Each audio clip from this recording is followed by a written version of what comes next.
ये मैटर जो मैं आपको बोलने जा रहा हूँ, आप इस मैटर को हमारे सॉफ्टवेयर पे टाइप करके आप अपनी मिस्टेक्स को जान सकते हैं और अपने शॉर्टहैंड को इम्प्रूव कर सकते हैं, जिसका लिंक मैंने अपने डिस्क्रिप्शन बॉक्स में दे दिया है। 3, 2, 1 start.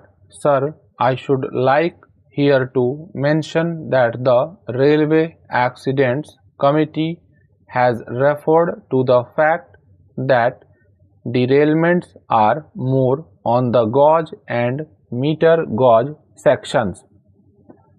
Now, it has also been pointed out that the narrow gauge sections over a period of 5 years have incurred a loss which works out to about rupees 22 crores.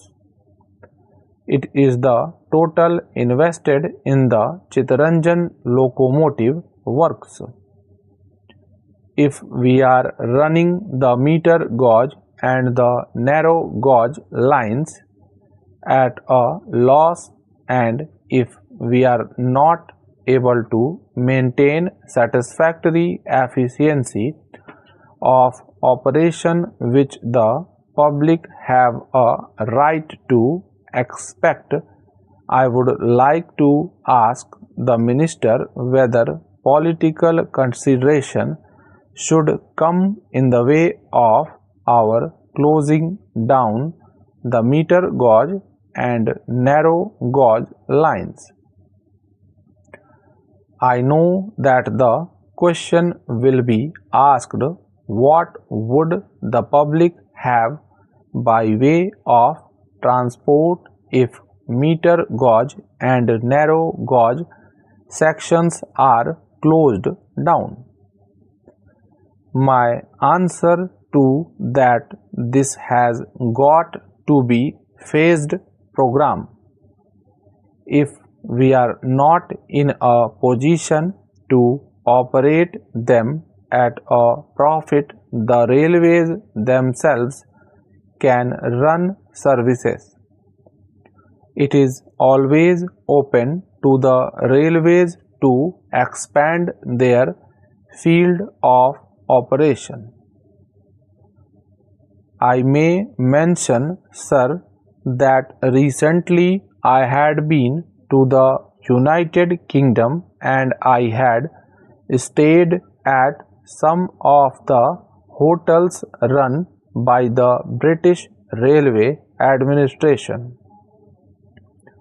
They were extremely well run and well conducted hotels. It shows that the British Railways are not bound down only to running of railway transport. It is open to the railway administration to run transport services in those areas where meter gauge and narrow gauge lines were working and which had to be closed down because they were uneconomical to run. I would suggest to the railway minister to have a full-fledged inquiry conducted into the efficiency of operation of the meter gauge and narrow gauge lines. Sir, I would like to go on to another aspect about the efficiency of working of the railways. The Kunjru Committee has referred in detailed terms to the work of the Railway Inspectorate. I know that the Railway Inspectorate is working at the moment under the Ministry of Transport and Communications, and they keep very close liaison with the Railway Ministry. Unfortunately, the committee itself mentions that the work of the inspectorate has been unsatisfactory at all times.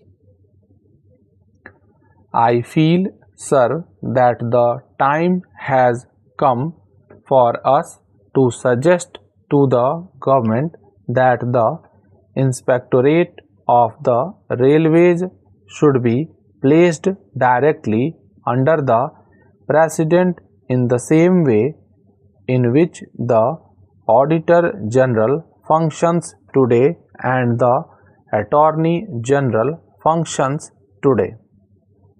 There is no reason why the Inspectorate should be under the Ministry of Transport and Communications. If the Railway Inspectorate is placed directly under the President, it means we have to recruit separate staff for the purpose. I am not happy with the present arrangement under which officers from the railways are seconded to the Railway Inspectorate. A question may be asked whether the Railway Inspectorate can discharge its functions if its members do not have practical experience of the working of the railways. I may here quote the British example. I was told that in the United Kingdom the Railway Inspectorate is staffed largely by army personnel. What is required is not that a person should have worked for so many years in the railways, but a person who is alert and who has a critical mind. It is open to the government to see that a separate cadre is recruited for the Railway Inspectorate. Unfortunately, the Railway Inspectorate has not been functioning properly, and this is why so many collisions and derailments have taken place. That is why the rolling stock has not been properly supervised. The report contains many details about defective maintenance of tracks in the various railways which they have invested. I hope that the Minister would reveal his mind about the future of the Railways Inspectorate, because it is the Inspectorate alone that can be the watchdog of the public and see to it that the railways maintain a satisfactory rate of efficiency of operation. Sir, some of the previous speakers made a reference to the need for reserving 25% of the posts in the railways for the children of railway servants.